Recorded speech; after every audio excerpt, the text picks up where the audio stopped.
With access to the encrypted messages, it is now clear that the story of the Mocro Mafia is becoming more and more complex.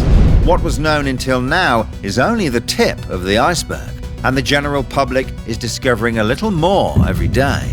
The list of protagonists is constantly growing, and the cards are constantly being reshuffled, with a vision to taking control of the Dutch and European underworld.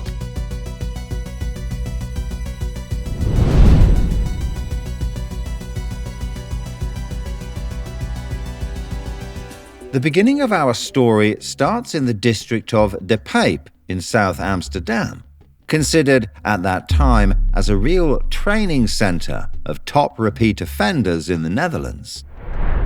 One of these future offenders is Gwinnett Martha, who, at the age of 8, emigrated from his native island of Curaçao with his mother. The choice to escape from the alcoholic father who exercises his tyranny in the home is not surprising. Once the mother with her children land on Dutch soil, they find themselves in a working-class neighborhood, full of other young people with the same difficulties that bring them together. Gwinnett spends a lot of time with his big brother Giovanni, despite a certain age difference. However, in the neighborhood, they are sometimes mistaken for twins, and Gwinnett's excellent soccer skills make him stand out. Anyway, once the trainings are over, the boys meet again in the neighborhood, and little by little, the two brothers start to commit crimes. Quick robberies and street robberies, enough to buy new clothes, such as fashionable tracksuits. Other young people join the team that together soon represents their area, the so-called Boys of the South. Time passes and the circle grows. Then comes the complete change in the life of Gwinnett, who had just turned 18. Indeed, the Southern guys are having a good time at an iconic nightclub, Escape, in Amsterdam, until a feud breaks out with some Western guys, one of whom is 20 years old, who goes by the name of Momich. That degenerated so much that the two groups end up being thrown out of the club, and it is there that Momich, under the influence of his buddies, So shoot! He pulls the trigger, touching, among others, Giovanni, who succumbs to his wounds in the arms of his inseparable little brother, Gwinnett. This is the moment that completely changes Gwen's life, and he inevitably chooses the path of a gangster. Momich, who was arrested shortly afterwards, was sentenced to 8 years in prison. And when he finds himself in the prison center, he is faced with the reality of the rumors about the Southern guys. On the walls of all the cells is written "Mummy dead." The names of other Western gang members are also listed. Gwinnett sinks deeper and deeper into crime, always with potential revenge in mind. It's clear at the time robberies were left to small-time players, while Gwinnett's team is now involved in the ecstasy business. The fact that police are tracking down the big names in the crime scene makes it easier for Gwinnett to rise to prominence. One of the important figures of what can now be called the Martha Group is indeed Najib Bubu, aka Bo, both right-hand man of Gwen, but also his best friend, whom he considers to be his own brother. So there is no time to hang out in the streets. Business is more discreet. At the same time, the man who liquidated Gwen's brother has just been released from prison. He works as a bartender in a bar since a while, and when he takes leave, usually rests in a coffee shop in Amsterdam. He doesn't realize that his days are already numbered. A helmeted man with dark clothes arrives on a scooter and executes him without mercy. His life ends on the spot. Then, the investigators direct all their attention in first place on Gwinnett, who would have wanted to avenge his brother. Rumors are circulating that one of the guys from the south was sent on the mission. However, there is not enough evidence to indict anyone, as this liquidation remains unsolved still now. Another key character in this story is Hussein, nicknamed Hose. Unlike the other youngsters, he had a rather good family situation, his father doing a good job in the gym in De Pape. Hose and Gwen were futsal enthusiasts, so they played on the same team as teammates and got along very well. It is clear that the group based in De Pape is gaining prestige in the underworld, but especially on the street. It is surely that which draws more and more the eyes of the police on Gwen, who seems to play with fire. He uses his picky nature to his advantage. This allows him to remain free for a long time, as he is acquitted on most charges. But he shows off his goods a little too much. On paper, we find nothing of the possessions of the man who drives expensive cars, wearing expensive watches on his wrist, and so all this reinforces the assumption of the police that this is a professional criminal. The verdict of 7 years of imprisonment falls in 2008 for various criminal acts. Once he arrives at the Zyda Boss detention center, it doesn't take him long to create an escape plan. After barely a month, Gwen climbs a wall with a rope ladder and escapes in a van with the help of 2 of his soldiers. The authorities do their utmost to find the man on the run. The hunt becomes highly publicized nationally, but in vain because Gwen remains untraceable. While no one knows where Gwen is, his right-hand man Bo seems to spend a lot of time in Antwerp, where he builds up his links with the local underworld networks. One of these groups is nicknamed the Turtles, whose main roles belong to Hakim, Nasruddin, and Saeed.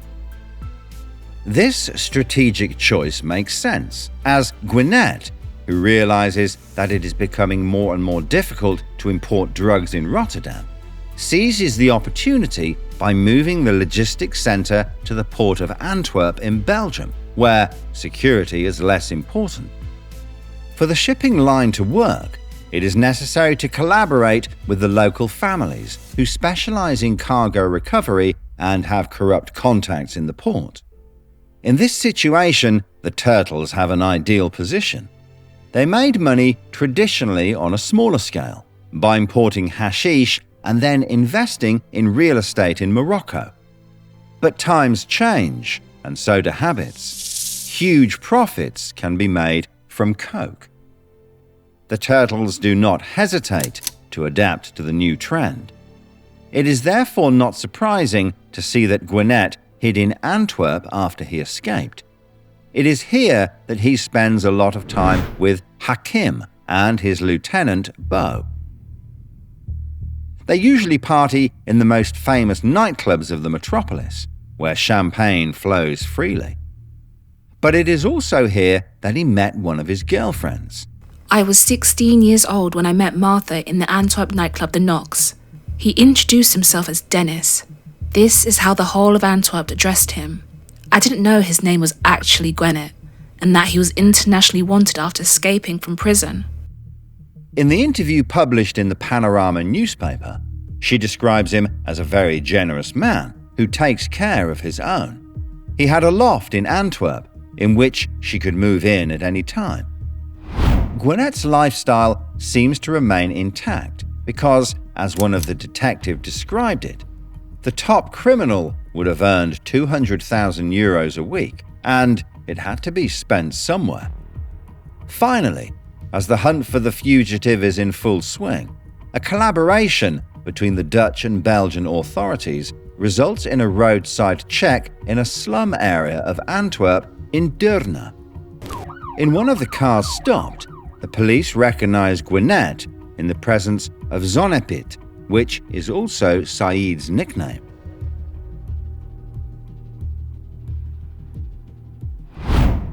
Once landed in the prison, his girlfriend pays him regular visits, during which Gwinnett explains his life as a bandit. In spite of everything, she continues to stay in contact with him, and this until the end.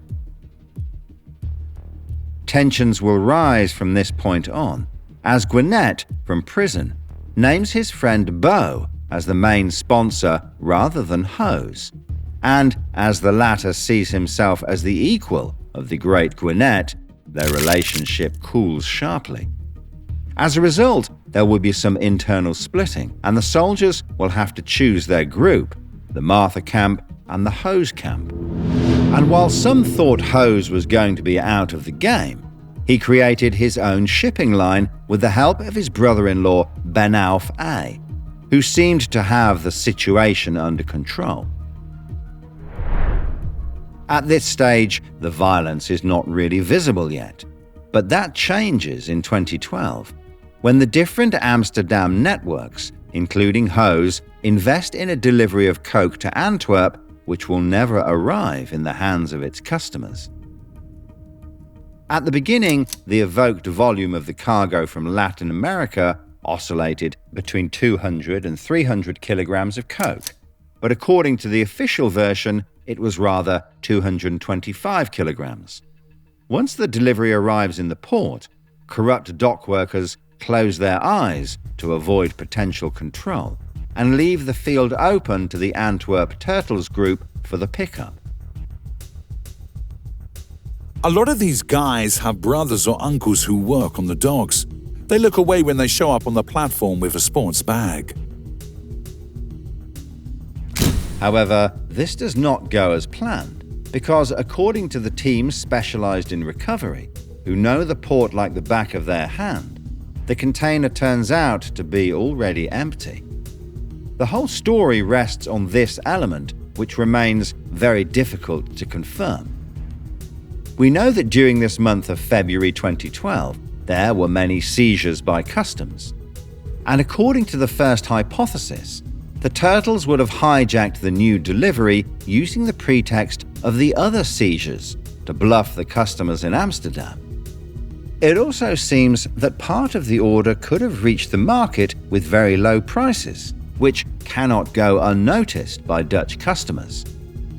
Doubts about the veracity of the story also arise when the Turtles are strutting around in expensive cars in their neighborhood, which never see them pass by.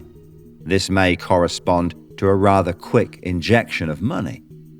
On the other hand, according to the second hypothesis, the lot was simply confiscated by customs, while the Belgian police were slow to announce this seizure publicly. However, the customers in Amsterdam, who didn't believe a single word of the story, sent a commando to find those responsible and recover the goods. After a forced interrogation with the docker, who is in cahoots with the extraction team, eyes logically turn to the Turtles, of which Hakim plays the main role here.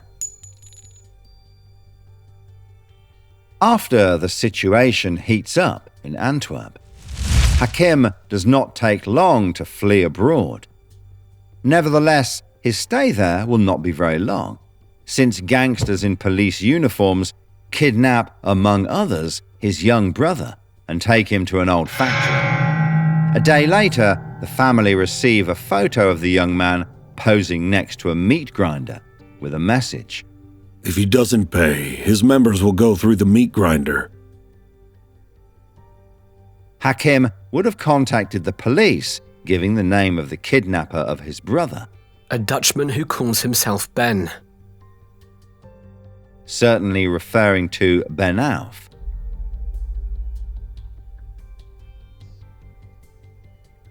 The Turtles still declared that they had not stolen anything, and it was at this moment that the Antwerp Public Prosecutor's Office chose to issue a press release, stating that 2 weeks earlier, a large shipment of cocaine weighing 225 kilograms had been confiscated. The Public Prosecutor's Office of Antwerp announced the news only today. The narcotics were in 5 sports bags in a container, respectively. Regardless of this message, the Turtles still had to raise the money needed. Hakim, who did not only rely on the police, went himself to the Netherlands to negotiate. A speculative amount of millions was paid, and, as one source states, houses have been sold in Morocco. The cars with some turtles drove through Borgerhout in early 2012 were also sold. Everything has been paid off. The young turtle was finally released. As for Ben Auf, he was never convicted of the kidnapping. It should be remembered that other cases of violence and kidnappings took place during this period among the Antwerp underworld, in connection with the missing cargo. But all that needs to be remembered is that the tensions with turtles have gradually ceased. It is not even perfectly clear today whether all the drugs had been confiscated by the customs or only a part of them. According to a source close to the Hose camp, interviewed by Panorama, it was not the 200 kilos of coke often mentioned in Antwerp, but 300 kilos. It got completely worse. Too many people died. It was stolen and it was taken out in such a way that everyone was angry about it. It was like everyone was chasing each other. It would be mostly two warring parties, the group around Hose versus Martha's. The guys from Amsterdam blamed Gwinnett for being involved in the coup because the turtles were just pawns working for the big guys. The turtles are actually a group of street thugs who become real players in the drug scene more by luck than by wisdom. Their luck was to have been close to Gwinnett and Bo. Therefore, some even thought that the turtles were becoming more and more their Antwerp branch. And so, when problems arise on the turtles' side, the Amsterdam investors see Martha's group as their allies. So, Hose first turned to Bo and Gwinnett to get their product back. However, they claimed to know nothing, especially Gwinnett, who was still doing his time in prison. That's why they proceeded in their own way, leaving Ben Auf to take care of the turtles, for whom the problem seemed to be solved, which was not the case for Gwinnett's group. With trust broken, tensions rise and heads must roll. Released from prison again in the summer of 2012, pending the re-evaluation of his case, Gwinnett must report to the police once a week, in The Hague. Being able to live at only one address, he spends the rest of the time in Antwerp, alongside his girlfriend. Since the dispute over the lost cargo was by no means forgotten, Gwinnett sent his right-hand man Bo to Antwerp in October 2012 for an appointment at the Crown Plaza Hotel for some kind of mediation. But what he doesn't know yet is that there's already a team ready for action that's just waiting for one message. We're coming now.